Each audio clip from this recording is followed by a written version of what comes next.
Ayan, dito tayo ngayon sa may Quiapo. Dami iba-iba.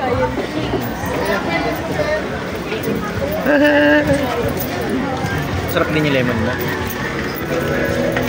No, yung 10 pesos.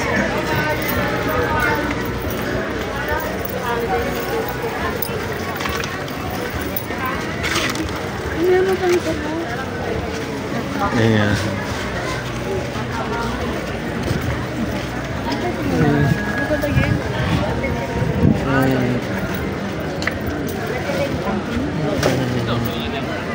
Kita ba may dadarang day? Mga kamag-anak mo yun. 95 na dyan. Samay, sa...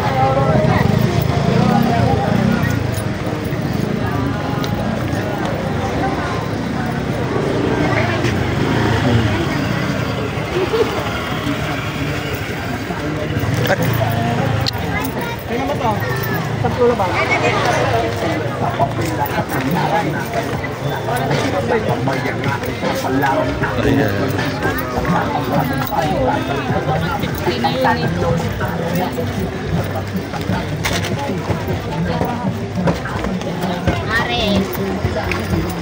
LBT, okay tapos.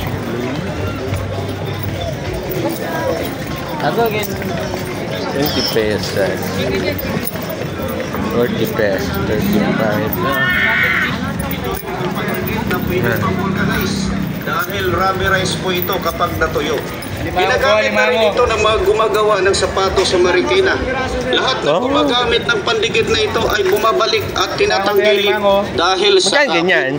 bukod sa rubber rice, hindi po naninira ng sapatos. Hindi po siya nagmamadali. At hindi po Pwede kaya yun dun sa ano?